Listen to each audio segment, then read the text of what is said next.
Good morning. Welcome to Logitech's video call to discuss our financial results for the first quarter of fiscal year 2021. Joining us today are Bracken Darrell, our President and CEO, and Nate Olmstead, our CFO. During this call, we may make forward-looking statements, including with respect to future operating results under the Safe Harbor of the Securities Litigation Reform Act of 1995. We're making these statements based on our views only as of today, July 21st. Our actual results could differ materially, and we undertake no obligation to update or revise any of these statements. During today's call, we will discuss non-GAAP financial results. You can find a reconciliation between GAAP and non-GAAP, as well as more information about our use of non-GAAP measures and factors that could impact our financial results in our press release and our filings with the SEC, including our most recent annual report and subsequent filings.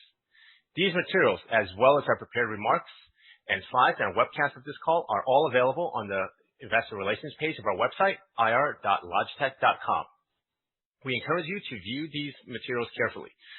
Unless noted otherwise, comparisons between periods are year-over-year and in constant currency, and sales are net sales. This call is being recorded and will be available for replay on our website.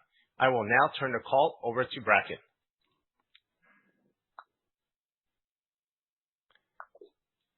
Bracken, your line is now open. Good. Thank you, Ben, and thanks to all of you for joining us.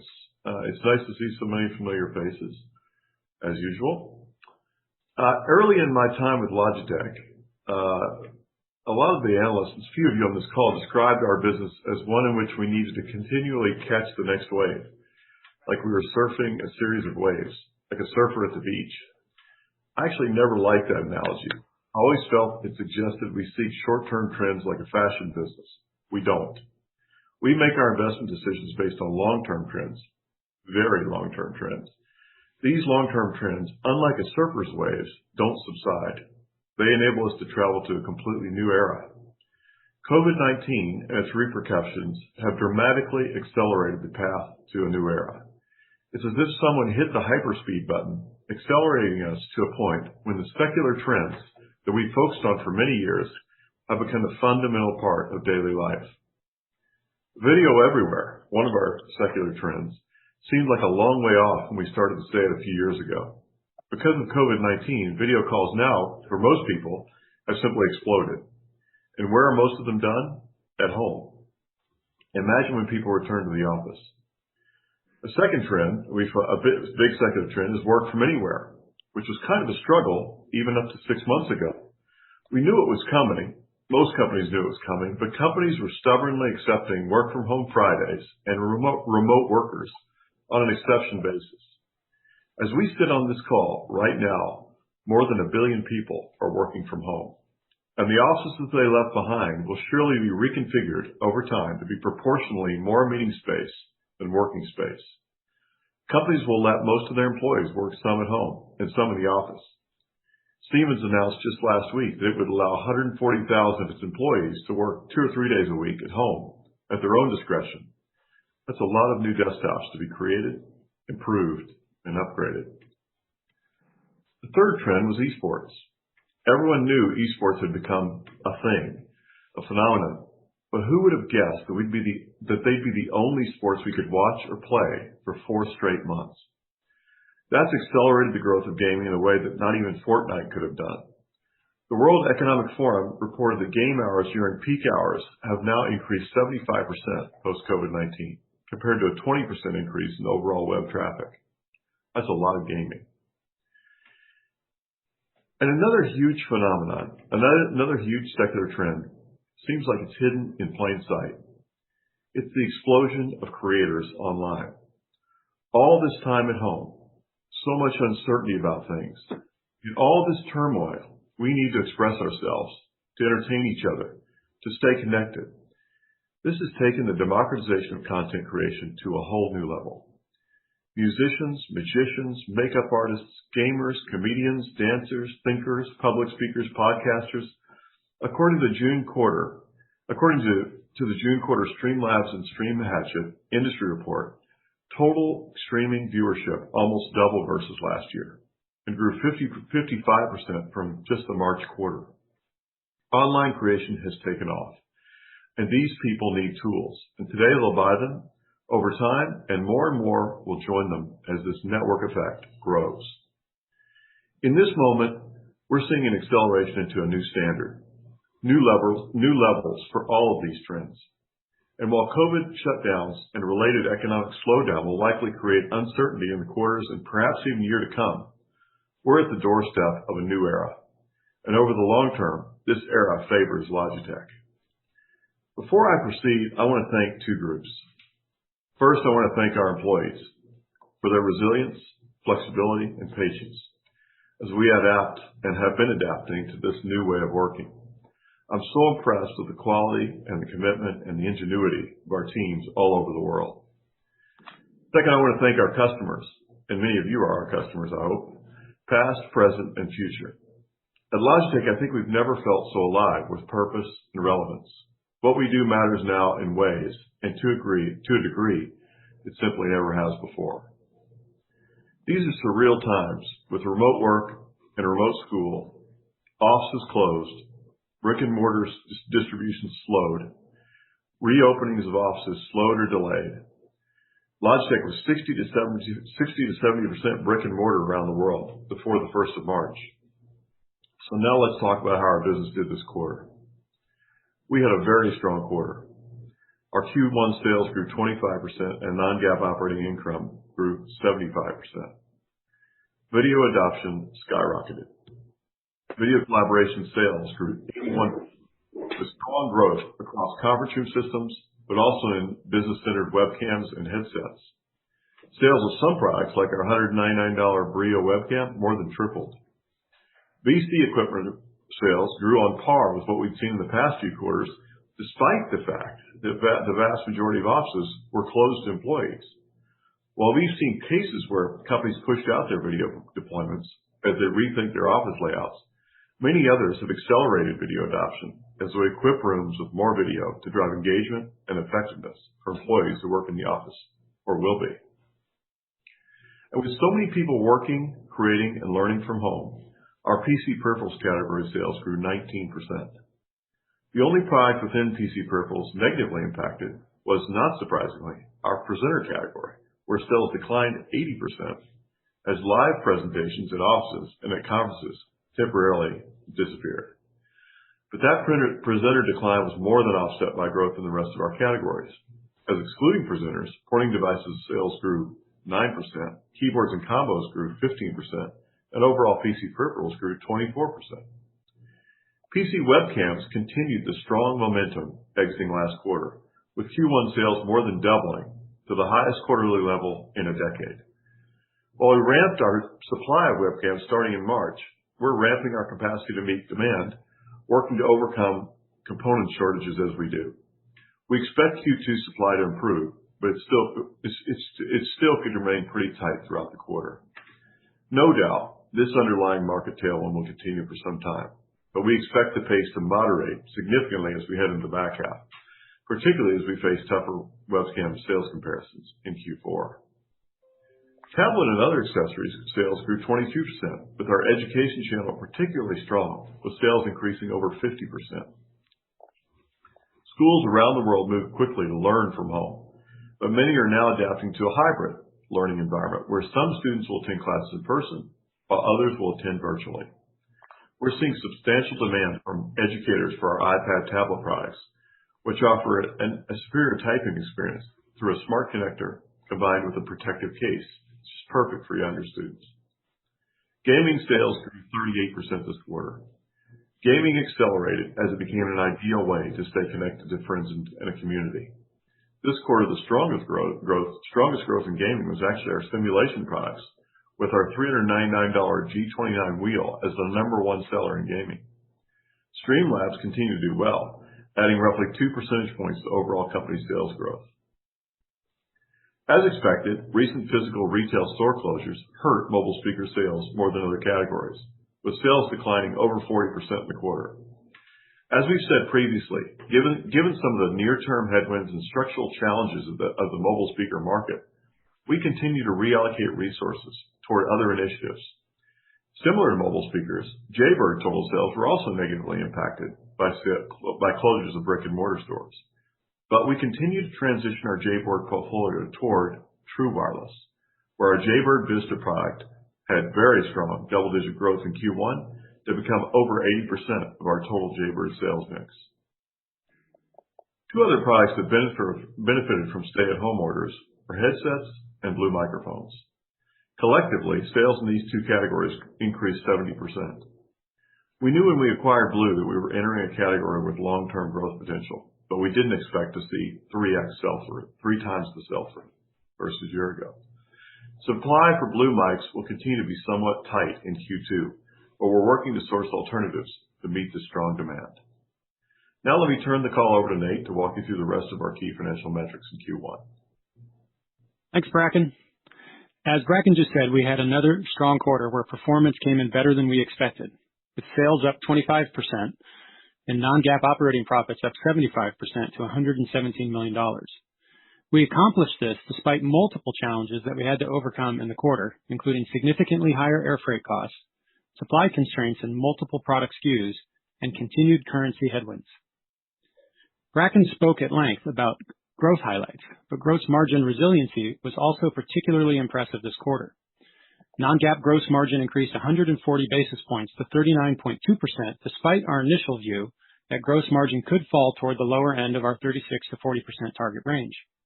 We spent more on air freight this quarter than we spent in all of last year, but we were able to offset those high costs through lower promotional and marketing spending as well as favorable product mix. Our sales and operations teams did a great job managing costs to deliver these strong results. Looking ahead to Q2 and the second half of the year, there are a few factors that will likely put some downward pressure on gross margins, although we expect margins to remain in our target range. First, we expect logistics costs to remain elevated due to our higher volumes, but especially from higher air rates across the industry. We also anticipate that as supply catches up to demand in Q2 and more retail locations reopen, our promotional and marketing spending will increase. Finally, we are expecting strong sales of our education tablets, as Bracken mentioned, which is a relatively lower margin category and thus will be unfavorable from a mix standpoint. Nonetheless, we had great margin results in Q1 and a great recovery by our operations team from the February factory closure. Our non-GAAP operating expenses reached $193 million, which is a 10% increase versus last year, but was notably below our net sales growth rate. While we maintained investments in our key priorities, we began the quarter cautiously as we weren't sure if the demand surge from March was sustainable. As the quarter progressed favorably, however, we accelerated our investments and expect to accelerate our spend further in Q2 and for the remainder of the year. We're prioritizing the same areas as before, but moving faster to develop our brands, increase our sales coverage, and expand our hardware and software roadmaps. Now let me move to our cash flows and balance sheet. We delivered another strong result in cash flow from operations, which ended at $119 million, up from $37 million in Q1 last year. This was due to profitable business growth and a significant improvement in our cash conversion cycle, which ended at a multi-year low of 27 days, thanks primarily to faster inventory turns. We are fortunate to have a strong balance sheet, and we will use this to our advantage by replenishing and increasing inventory buffers on key products in our own distribution centers. While this may increase our cash conversion cycle, it will ensure we are better prepared for future demand spikes. Let me wrap this up by saying that our strong Q1 results highlight the powerful combination of our multi-category growth strategy and our operational discipline and execution capabilities. And as we look out to future quarters, the recent strong demand may not sustain, so we will remain nimble and be prepared for multiple scenarios. Regardless of the top-line dynamics, we will continue to execute well and invest for the long term, because our goal is not to deliver a great quarter or a great year, but to create value over the long run. Now I'll turn the call back to Bracken for guidance and his closing remarks. Thanks, Nate. This morning, we're raising our fiscal year 21 sales growth from mid-single digits to between 10 and 13%, and our non-GAAP operating income from between $380 and $40 million to between $410 million and $425 million. While we don't specifically guide for quarters, we're experiencing double-digit sales momentum again in Q2, which could wind up as strong as Q1. There are tailwinds and there are headwinds in Q2. The tailwind comes from our supply catching up with final end demand, while the headwind is a likely increase in promotion spending to more normalized levels as supply and demand are rebalanced. Looking into the back half of the year, we believe we could see a moderation of demand as the current macroeconomic conditions play out into the holiday quarter. That said, and beyond, our incredible operations team is working to increase supply in categories where we are stretched, so we can supply a range of scenarios, as Nate put it, including beyond our outlook. Therefore, you could say we have one foot on the accelerator, assuming a good flow of supply. On the other hand, we're managing our business for the potential back half moderation of demand, so we have the other foot near the brake. Regardless of the next few quarters' performance, we're optimistic that the fundamental trends I described in the beginning will continue strongly ahead in the long term. Logitech is uniquely positioned to grow across our product categories. The trends are in our favor. We've never had such strong capabilities. It's up to us to execute, and we continue to execute well as we did this quarter. Looking ahead, ubiquitous video, work from anywhere, especially home, PC gaming as the biggest collection of sports in the world, and 1 billion plus creators. That era is coming. That's what we've built our portfolio of businesses for. We are on the doorstep of that Logitech era. And with that, Nate and I are going to take your questions. Ben, let's cue them up. Thank you, Bracken. Jorn, your line is now open for Q&A. Hi, Jorn. Yeah, hi, Bracken. Hi, Nate, and hi, Ben. And thanks for taking my questions. Thanks for joining us. The first two questions more strategically. First of all, when Zoom announced to enter into hardware services, they did not announce you as a partner. What was the rationale behind this move from your side? Second question is, please, on the cash pile you are accelerating every quarter. What is the capital allocation plan now for the next 1 or 2 years? We understand smaller complementary deals, but I mean, you would be able to pay out your full equity to cash flow, still having a very strong balance sheet. So yeah, why do we really have still this high cash pile in the balance sheet? And what is the strategy going forward? And the last question is, please, on the gross profit margin. I understand that you are again looking for a couple of headwinds, but at the other hand, you also have very strong mix benefits. So I struggle to understand why the gross profit margin should fall from the current level between 39% and 40%. If you can provide us more clarity, what is the impact you are seeing over the next 1 or 2 quarters? Of course, you are. I'm going to let Nate, I'm going to let you take that last one, but I'll take the first two. Zoom, now it's hardware as a service, and they partnered with several companies, and we were not named. The companies they named were companies that offer all-in-one products, and so they have a PC integrated into the product. As you probably know, we have not yet announced that. If we had that, we would have been part of their program. We partner very well with Zoom and with Microsoft and with Google. So in fact, we enable more rooms for Zoom than anyone. But if we were to have that all-in-one product, I'm quite sure we would be a partner. On the cash pile, you're right. We just keep generating more cash, and we're at record levels right now. And from a capital allocation strategy, we continue to believe we have great options from an M&A standpoint. So we're looking at small, medium, and larger M&A. As you know, large M&A is really difficult because the stars really have to align. But we see M&A targets out there, and we're going to keep pursuing them. So that'll be our top priority. Of course, we are increasing our dividend right now, and we'll continue to do stock buybacks. You want to cover the gross margin piece? Sure. Nick? Yep. So I think on gross margin, Jorn, gross margins were stronger than we expected this quarter, at just over 39%. But as Bracken mentioned, and as I mentioned, we had some favorable offsets to that higher air freight costs that we were expecting. So I think looking forward, we still expect some higher air freight costs. The industry rates are pretty high right now, and our volumes, and we're still catching up on supply, is forcing us to use more air freight. So we continue to see that headwind continuing into Q2.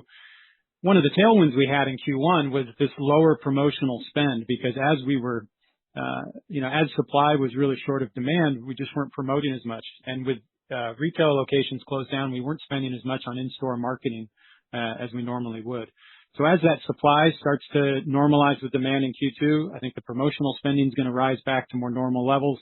We'll also be spending more money on in-store marketing, which is going to be less favorable for us than it was in Q1. So I think the combination of those things, plus a little bit of that mix impact. Mix, as you mentioned, was favorable year over year, probably still favorable year over year in Q2 as well, but much less so because we're going to see an increase in some of these education products, which is a good business for us, good category, but it is lower margin. And so I expect, again, just some moderation of some of those favorable items in Q2. The net result is I think there's some compression on gross margin from the nice levels we were at in Q1. Did we cover everything, Jorn?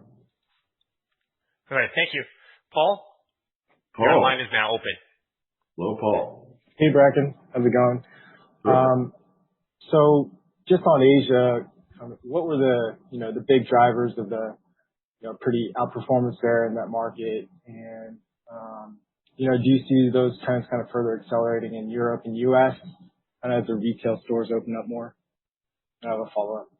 Yeah, I mean the trend as you're suggesting, Asia, especially China, of course, is ahead of us in terms of the COVID-19 reaction and kind of what do you want to call this stage that we're in. So it's probably 1 or 2 or 3 months ahead of us, and we had really strong growth there. I think what you're seeing there is we had strong growth both on personal webcam, the personal collaboration side, as well as in the office. We had strong growth in our PC peripherals business. We have strong gaming business. So really across the board, we saw very strong growth, and it's super exciting to see because they are a little ahead of us relative to the rest of the world. Do we expect that to continue? I think so. The fundamental trends that drive our business continue, and we're quite optimistic about it. Okay. And then on VC, can you give us a sense for kind of the breakout between the high-end Brio Pro webcam? You mentioned it tripled, which is pretty impressive. If you could expand also on kind of the verticals you're seeing, some of that demand ahead of the workers kind of heading back to the office. And, do you see that 40% kind of annual growth, which you've seen for 5 years now, kind of extending? You've got a nice start this year. And then if you could also comment on the competition, any thoughts on maybe some of the software providers kind of introducing hardware solutions? Thank you. Sure. I'll try to cover that. I think overall, in terms of breakout, we're now seeing kind of 2 engines of growth in video collaboration. We had very strong conference cam growth, and then the personal collaboration growth was very limited, because very few people needed a high-end webcam. Now we're seeing, as you suggested, strong growth in the product that I'm using, which is a Brio, a very $199 webcam, which I mentioned tripled, as well as continued growth in the conference cams. I think we're at the initial stages. We wondered, will we have the same strong conference cam growth that we've had, or will that move strongly into webcams? What we're actually seeing, what I think is going to happen, we're going to have both, because people are eventually going to go back into offices. I mentioned the Siemens announcement, which was last week, where they're giving people 2 or 3 days a week, or 140,000 or 350,000 employees 2 or 3 days a week to work at home, and the rest of the time they can work in the office. So they're going to need 2 different setups, and they're still going to need lots of.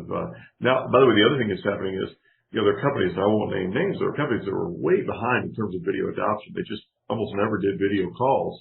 Now, with snap of fingers, we're all doing video calls all the time, and from home, for God's sake. So when those employees go back to the office, they're going to expect video, and companies are going to give it to them. So I think you're going to have video setups absolutely happen throughout the offices as we do start to go back in, and we already are in China, but as we start to go back in bigger numbers into the offices, and I think companies will set up for that. But we'll still need video at home, which is why this Brio is such a cool product to have. In terms of competition in that set, we have great competitors in there. We're going to have great competitors. You can't be in a good category and not have great competitors, and it certainly makes you better and requires that you invest more, and that you have a great product portfolio. So I feel very good about that. In terms of you call them software competitors, the service players, you never know what they're going to do. We grew up in an environment where we always had the people we partnered with in the PC market, making the products that we sell. That's the model we're used to. We don't have that here, and I think in some ways it might never happen, because at the end of the day, there's such an incredibly important role to play in the service piece, and the hardware just supports that. And that's really our sweet spot, so we do best. If we do have competition, direct competition from those players, it'll look more like our PC business, and we're used to that. If we don't, terrific. We'll try to do our very best to make their experiences better. Hey, Ben, if I can jump in real quick on the VC trends just a little bit for Paul as well. Bracken talked about the webcams. One of the things we sort of expected early on and we started to see is that we start seeing some companies make sort of larger bulk orders of some of these webcams as well, as Bracken said, as they're really trying to help their employees be more productive from home. So that's a nice trend that we saw. It may cause a little bit of lumpiness, as some of those large deals close one quarter and not another quarter, but it's a real positive trend, again, that companies are looking to sort of standardize that webcam portfolio across their employee base, whereas before a lot of that may have been done through retail. Thank you, Nate. Thanks, Paul. Asia, your line is now open. Good morning. Hi. Great. Good morning. Congratulations, guys. Thank you. On the strong results. Just a couple of questions.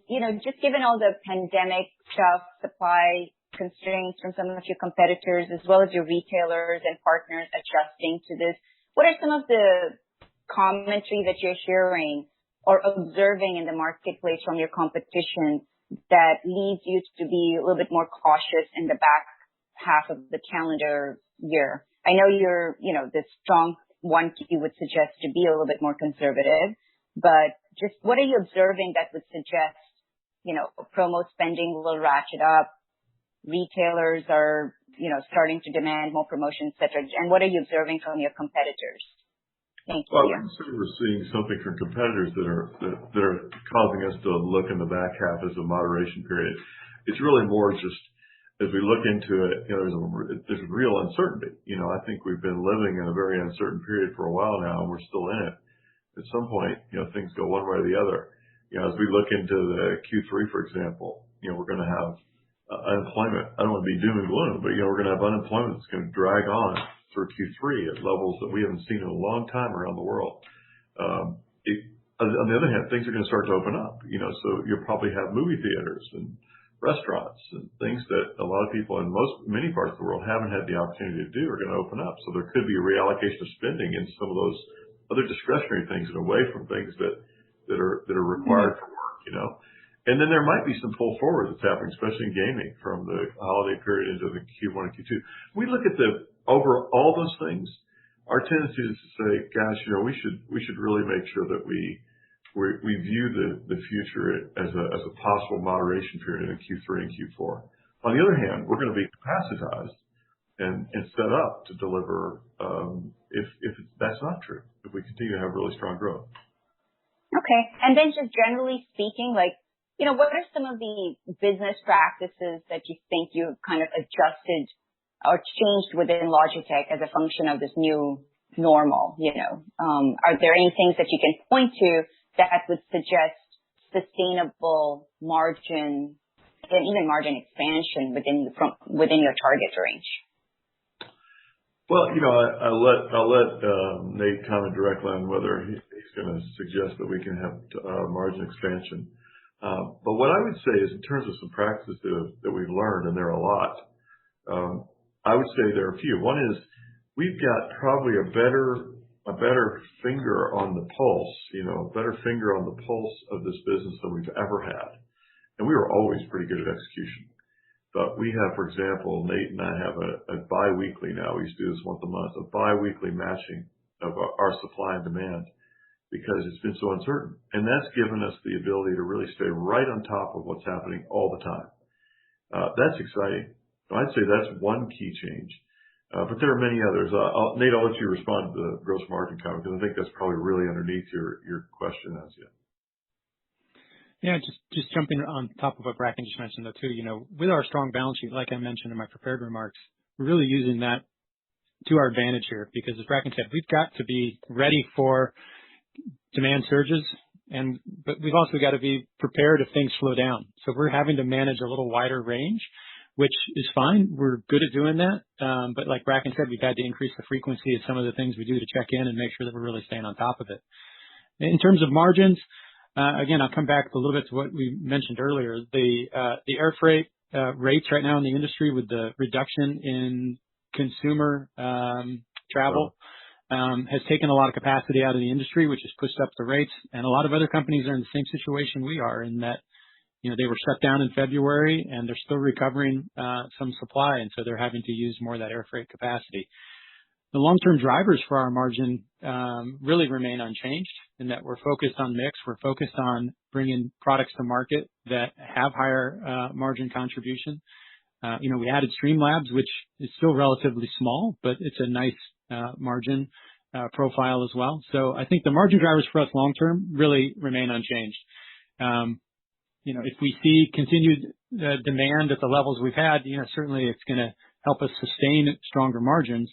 But again, that's not the outlook by which we're using to manage our business.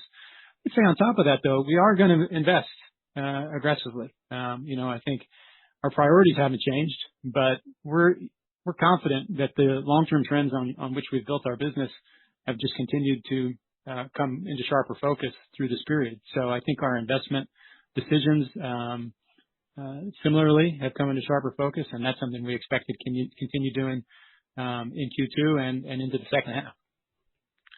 Thanks, Nate. Alex, your line is now open. Hi, Alex. Hey, Hi there. Congrats on the great results. Just a couple of quick questions. First of all, just to come back to this point, you obviously beat consensus on EBIT by around $50 million in the quarter net. You only raised consensus, or rather the full year guidance for EBIT by around half that much. So I just wondered if you could talk a bit more about the reasons for that. Obviously, you've just alluded to macro uncertainty. That's totally understandable. But as we go down the P&L, what are the sort of key components to bear in mind? And secondly, just curious, you've sort of recently been moving more of your production out of China and diversifying a little bit there. I just wondered if you could comment a bit on the latest state of play in terms of your manufacturing footprint and your latest thinking in terms of where you need to get to there, particularly just given any logistical issues in terms of the COVID situation. Thanks, Alex. Let me respond to your second question first. I'll let Nate take the first, and we'll tag team on it. In terms of our manufacturing footprint, yeah, we have established significant manufacturing outside of China.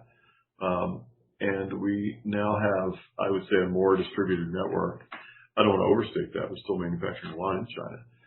I feel pretty good about where we are right now. I think one of the good things about the tariffs for us was that it really accelerated something that we felt like we needed to do anyway, which was to establish a few beachheads in Southeast Asia outside of China, which we did. So I think we're in a good spot now. We're going to keep looking at that all the time. And we have a really good, one of our strengths in manufacturing is our ability to move manufacturing in and out of different locations. We've always done that with manufacturers in China into our factory and out of our factory into them. We're now doing the same thing into other parts of Asia. So I feel pretty good about our flexibility and our ability to manage that.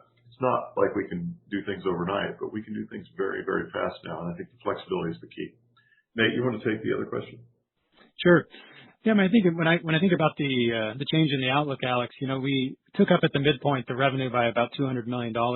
Obviously, some of that showed up in Q1. Some of it shows up in Q2 through Q4.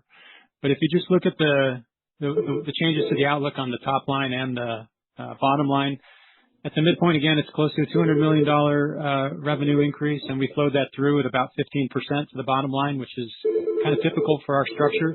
As I just mentioned, we're going to continue to invest. We see this as a year for us to really accelerate some of the priorities we had to strengthen the hardware roadmap, to strengthen the software roadmap, make sure we're setting ourselves up for long-term success. Here. Great. Thank you. Serge, your line is now open. Yes, thank you, Ben. I hope you can hear me. I have 2 or 3 questions, if I may.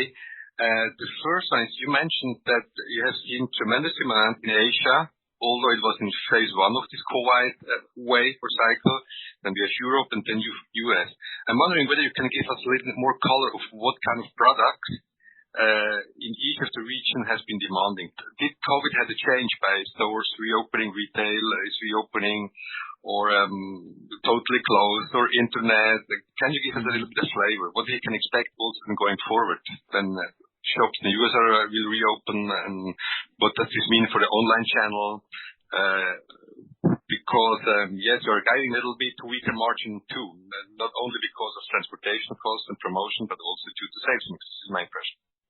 I wish I could give you something more of what you're looking for. There's a problem, which is that China, which is the biggest part of our Asia Pacific number, actually doesn't look like the rest of the world. It's predominantly online, so it's about 70% online. So while the brick and mortar did open back up in China, I don't think it's kind of as relevant or as strong. So I don't think you can necessarily look. If you step back though and you look at the categories, I kind of mentioned this in the first question we answered. I think the categories look very similar to the rest of the world, meaning we're still seeing very strong demand in conference cams and in personal and in webcams. Gaming continues to be super strong. And then the PC peripherals business is good and I think could be even better. You want to add anything else to that, Nate? I think you're right. I think the dynamics between the regions were similar in terms of product demand, but they have different channel structures, right? Some are, like Bracken mentioned, China is more heavy on e-tail than elsewhere in the world. But I think from a product standpoint, Serge, it was pretty consistent. Okay. Then probably you can help me on this promotion topic. When I talk to the channel, then people tell me that Logitech normally has a discount of 20 to 30% of the official prices. So, and now I've learned also that Amazon didn't make any promotion during the last month. So do I have to expect that the underlying growth has been 20% or 25% lower? So that means that instead of 23%, you would have been reporting 15% of growth.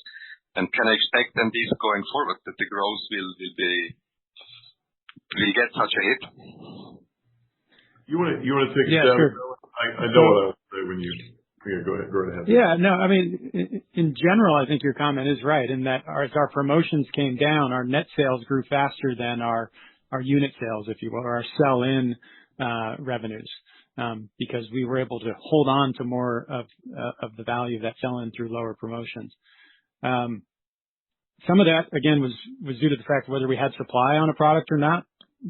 And so, you know, in some cases, the sell-in, as I'll call it, was hindered on places like webcams or headsets or places where we saw a really sharp increase in demand.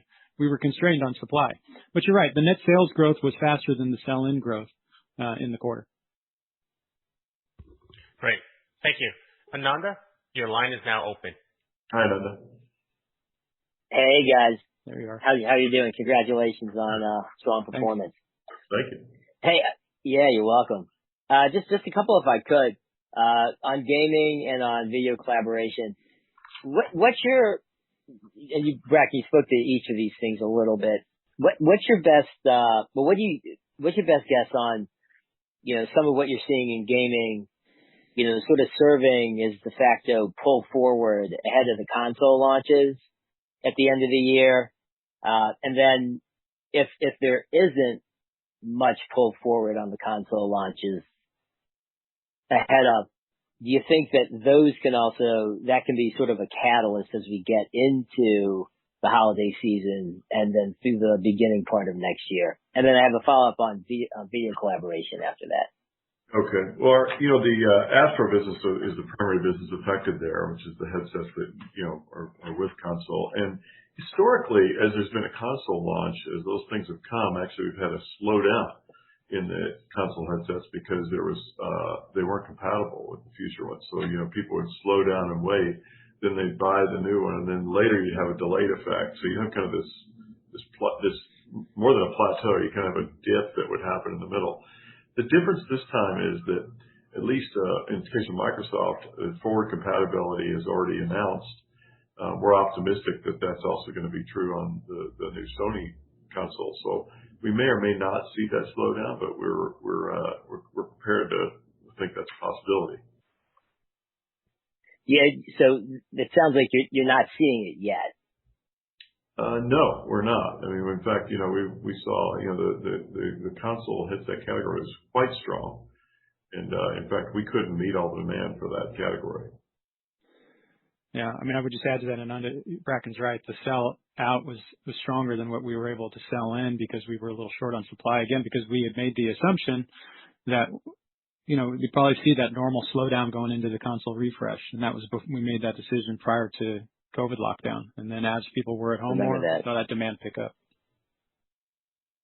Do you think it's possible that you could see the demand, that when you get to the consoles, you don't actually see the demand you typically see because there's some pull forward because of this COVID situation? Yeah, I mentioned that earlier. Yeah, I think it's possible. We don't. It's a hard one to predict. Did a little bit of the holiday period get pulled forward into Q1 and maybe also Q2? It could be. It's just really, really hard to know where that's coming from. Cool, thanks. And then on video collaboration, you had mentioned, Bracken, sort of as folks get back into the office, there's going to be an increased demand for, call it enterprise video collaboration. Yeah. Can you give us some more detail around some of the things that you're sort of hearing around, I don't know, sort of what CIOs or CEOs, CFOs are telling you from an initiative perspective, just anecdotally? And does it sound to you, my hunch is yes, but does it sound to you that whatever you guys were expecting, like the pace and depth of that, is being shifted because now people are, really embracing video collaboration in a new way? Well, I think there's a whole series of discussions happening out there, and a lot of anybody who's listening who's in the middle of these is going to really relate to this. Around how do we come back in the office? It's already started obviously in Europe. We have about 28 offices open, but only moderately open. In the U.S. we have no offices open. In China we have all of our offices open, and in the rest of Asia most of our offices are closed. So we're really a mixed bag, and I think CIOs and IT departments that are dealing with those, and CHROs who are really thinking about how do we set this up going forward, are wrestling through this right now. It's a live discussion. I think I'll give you the range of topics that are being discussed. There's, gosh, when you come back in the office, do you need more video in more rooms because you want people to be able to socially distance when they're on a call? So you might even have, two people on a video call, and you actually want them in different rooms. So you might have them in two different video rooms, doing calls with somebody who's not in the office, so they're all in video. That's a possibility. I don't know how much that's going to happen. It's possible. I think it's more likely, and from what I'm sensing, it's more likely people are going to say, gosh, everybody's so used to video calling, and at home they're doing video calling all the time, and we're going to be a mixed group. There's going to be more people at home than there were in the past. But when we do a call, it's going to be video, and so we're going to need more video enablement. And so I don't know exactly what that's going to do to the short-term growth rates, but I do believe that there's going to be a lot of video deployments in the offices as we start to really get serious about what the future of work looks like in the office-home combination. Great. Thank you, Ananda. Tom, your line is now open. Mm-hmm. Great. Thanks, Ben. So one question and one follow-up. So for my first question, how should we think about your e-commerce sales trends on Amazon Direct and elsewhere? Okay. Well, it probably won't surprise you that every number you see that looks good, you can imagine that it looks even better if you look at the online. So we've really had, like most companies have, a real strong growth in e-commerce, and even stronger on our own e-commerce, our own .com websites. So it's exciting. The gratifying thing, or the more exciting part of that, is that we were moving down a path.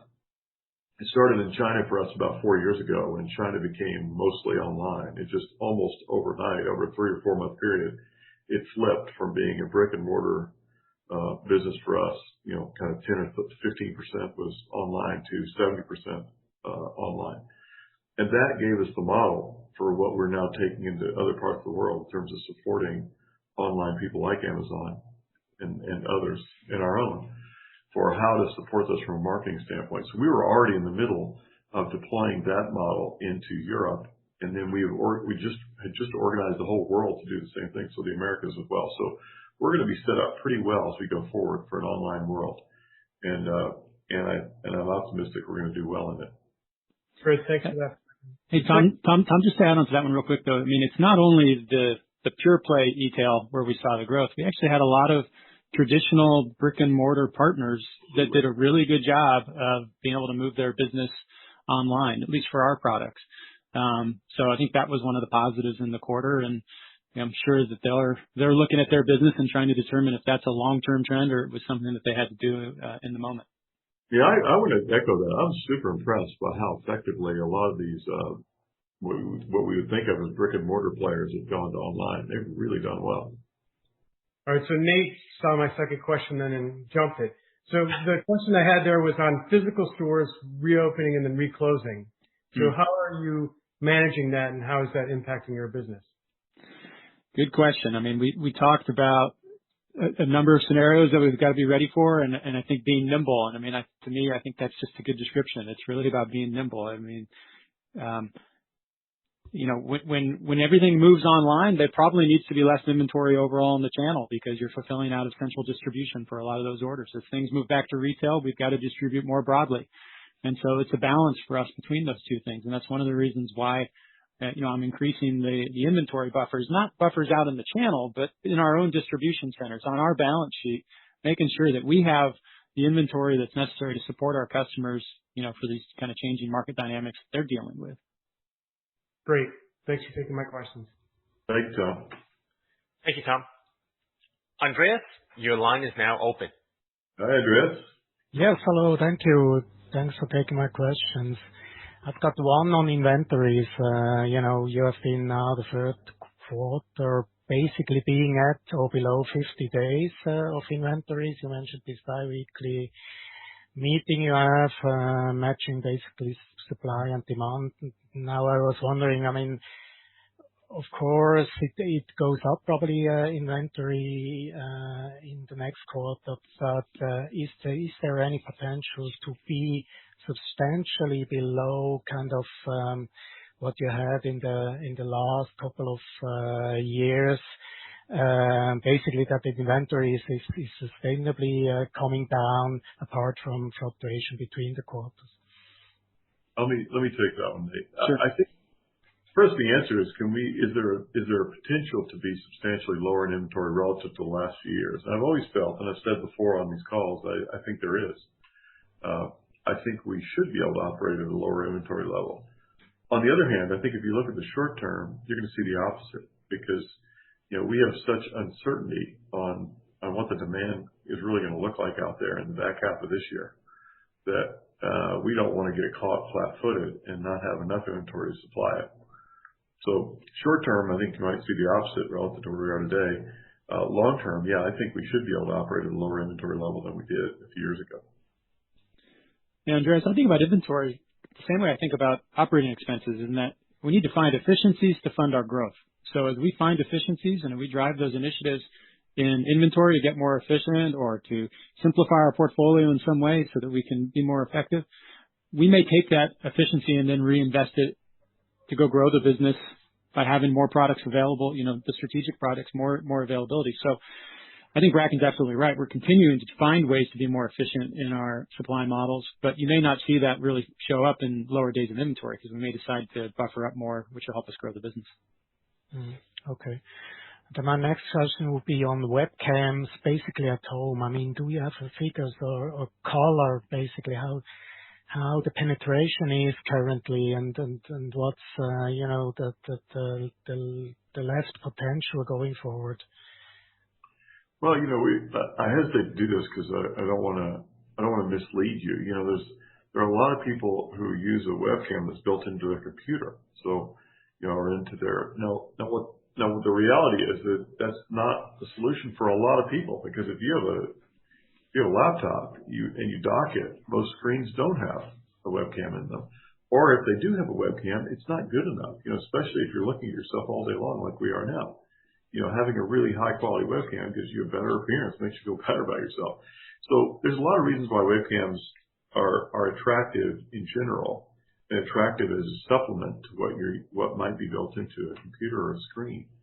The reality is, while our webcam business has really, grown a lot, if you think about the number of people working from home or the number of students studying from home, we're not talking about, we might sell, 5 million more webcams this year than last year, something like 4 million. I don't know what the number is going to be, but we're talking about 1 billion people who are going to be working from home and maybe 1 billion people who are studying at home. There's a lot of opportunity out there. It's so big that it's kind of not helpful, right? So I don't know where the webcam business will go exactly, but I do think there's a really big opportunity for us to just keep capitalizing on what we've got and keep improving our products so they deliver extra benefits that you now need when you're on the screen so much of the time. Okay, thank you. Thanks. Thanks, Andreas. Michael, your line is now open. Hey, Michael. Hey, Michael. I think you're on mute. There you go. Hi. Thanks. Hi, everybody. Thanks for taking my question. 2 questions, actually. First one on Streamlabs. I think it's the first time that you give an indication on the revenue contribution. My question is, can you maybe give a little bit more color on how you're integrating Streamlabs in your overall strategy, in your gaming strategy, and maybe also an indication of the growth trajectory of Streamlabs, at least in the past. And the second question would be on France. In your prepared remarks, you mentioned that France sales were down because the Amazon distribution center was closed temporarily. Can you give us an indication of how sales have trended after the reopening? Just to understand if there was also an underlying demand problem in France, or on the contrary, if there was very strong pent-up demand following the reopening. Yeah, no, I'll answer that one real quickly, then I'll go to Streamlabs. France is improved dramatically since that reopening. So, I think I don't believe there's an underlying demand problem. In terms of Streamlabs, you asked how we integrate it with the gaming business. Actually, we're not. We're integrating it with our streaming business. So we see that as much more than just a gaming play. We do report it with gaming, but it's mostly gamers coming online to stream themselves playing games, but we're really expanding that beyond gaming right now, and it's one of the reasons we bought the business. We really thought there was an opportunity to support all kinds of streamers, not just gamers, and not just people who want to entertain gamers. So we're in the middle of that now. We're quite optimistic they're going to make a lot of headway there, and they've got some cool things coming and cool things out there, and we love the team and we love the business. Any insight on the sort of growth that you have seen, at least in the past quarter? Yeah, it's been really strong. Now, I think we're also dealing, like every business that's more than a year or two old, you've got a mix within that business. So you've got some things that are going down, some things that are going up, and the things that are going down, we completely expected, and the things that are going up, we did too. But that team is very innovative. And so we're seeing really strong growth exactly where we were hoping. We're bringing more and more people into their Prime offering, which is, I'm enabled to stream now through Streamlabs, and I can sell merch and make money, and I pay for that Prime experience, and we're bringing more and more people into that. And it's really fun, and it's a really cool business in so many ways. It's great from a business standpoint. It's also just great from a personal standpoint that that you're helping people kind of start to try to live a dream, which is like, can I create a following? Can I create a following big enough that people would actually want to wear my shirt? A shirt with my name on it or my symbol. And so it's a cool business. All right. Thanks a lot. Congrats. Thanks, Michael. Thank you, Michael. Bracken, we have no more questions, so I will turn the call over to you for your closing remarks. Okay. Well, let me wrap it up by saying, by stating the obvious, we are really navigating some extraordinary times. We're seeing a surge in the underlying secular trends that have been driving Logitech's growth over the past several years. It's been very consistent over the last several years. At the same time, we're only 4 months into this global pandemic, and the changes in how people work and learn and play. Are these going to be long-term changes? We think so. We believe that the acceleration we saw starting in March has fundamentally reshaped the trajectory of those trends and the markets we play in. At the same time, it's difficult to extrapolate the next year or two based on 4 months of strong performance. While we're prepared for the upsides, we're managing the business for potential downside, as you know. That's why we're taking a more measured approach in the second half versus the strong growth we're likely to see in the first half. Whether you're an investor investing in Logitech for a quarter, for 12 months, or for multiple years, please measure us against that commitment. This commitment. We'll sustainably grow high single digits or better over many years. That's been true for the past 5 years, and I expect it to be true ahead. In some years, we'll grow faster. In others, we might grow slower. But what Logitech investors have been able to count on and should appreciate in the years ahead is our dedication to consistent, strong performance. With that, I'm going to close this call and get back to work. Nate, you get back to work too, and we'll see you. We'll see you after Q2.